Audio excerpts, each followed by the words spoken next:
इसलिए हमारे जो बच्चे लोगों को मस्जिदों में बुलाकर सुन्नत सिखाते हैं, मेरी दुआएं उनके साथ, मेरी सारी हमदर्दियां उनके साथ हैं। एक तलवार से सारे फैसले नहीं होते। जब हमला तलवार से होगा तभी तलवार काम आएगी, लेकिन जब हमला कलम से हो तो तलवार रख के कलम उठाना होगा।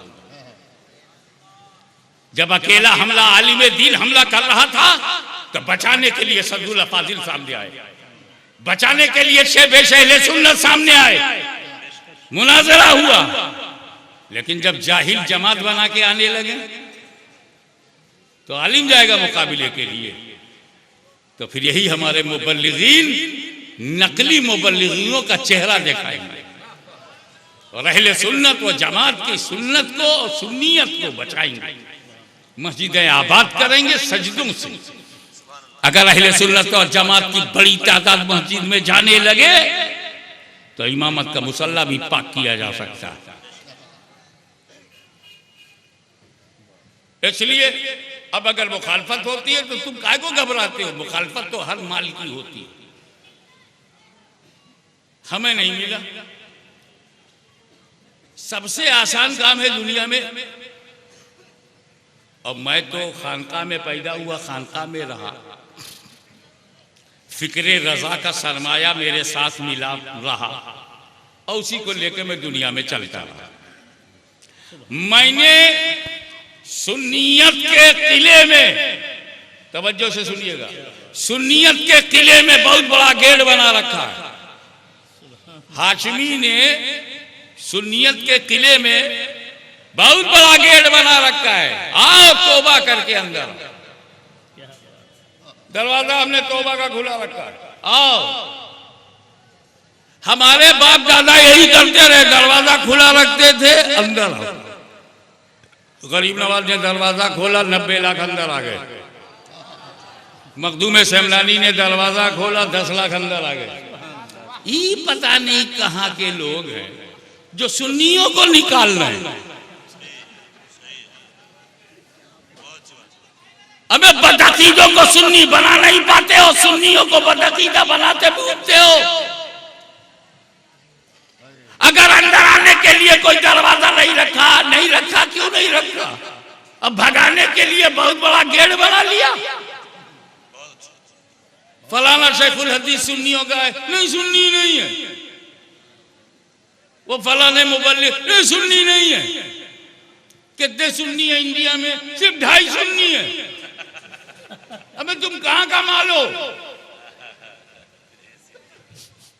तौबा का दरवाजा बंद करने का ना आपको हक है, और न छोटी मोटी बातों पर इस्लाम और सुन्नियत से निकालने का कोई शरई हक है।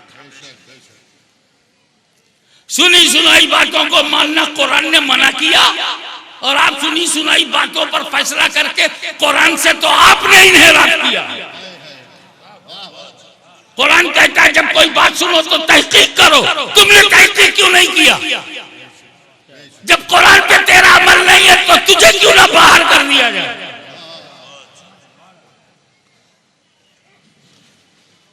काना फूसी मना है, सुनी सुनी बातों पे फैसला करना सुनी सुनाई पर मना है। जन्नो गुमान और अंदाजे पर बात करना मना है। बाज जन गुनाह है, कुरान में है। बादुद्दान इस्मुन से इस्मुन गुनाह है, बदगुमानी हराम है। हमसे हमारे मुरीद ने कहा है ना, जिब्रील अमीन ने नहीं कहा है। क्या मुरीद झूठा नहीं हो सकता? पोस्टमार्टम किया करो जब किसी आलिम दीन के खिलाफ कोई बात करे, तुमसे पूछो। किसी को हक नहीं है कि सुनी सुनाई बातों पर अल्लामा मदनी मियां, अल्लामा अजहरी मियां या किसी भी सुन्नी आलिम के खिलाफ लफ्ज बोलना। तुम कौन होते हो मौलाना इलियास कादरी के खिलाफ बोलने वाले? क्या सबूत है तुम्हारे पास?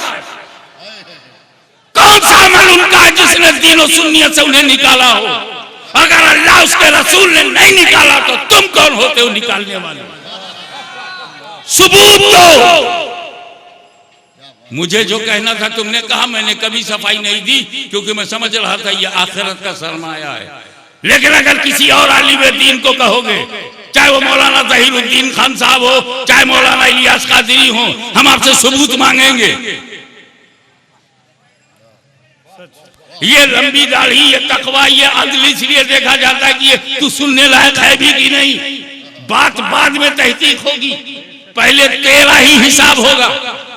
फासिक मोलिन की दी हुई खबर पर आलिम दीन की तौहीन करना शर्म नहीं आती? खुदा के सामने जब मस्जिद में खड़े होते हो तो कहते हो पीछे इस इमाम के, मुंह मेरा तरो काबा शरीफ के पीछे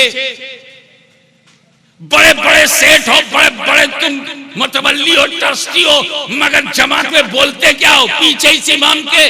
शर्म नहीं आती? फजर में, जोहर में, असर में, मगरिब में, इशा में पीछे इस इमाम के, और जैसे नमाज खत्म हो जाती अपने पीछे पीछे इमाम को ले जाते हो। नौकर समझते हो, गुलाम समझते हो, इमाम भी कहते हो, गुलाम भी समझते हो। बदलो अपनी रविश को। जिंदा कौमों की पहचान यह है कि मजहबी रहनुमाओं को बुलंदी पे रखते हैं ताकि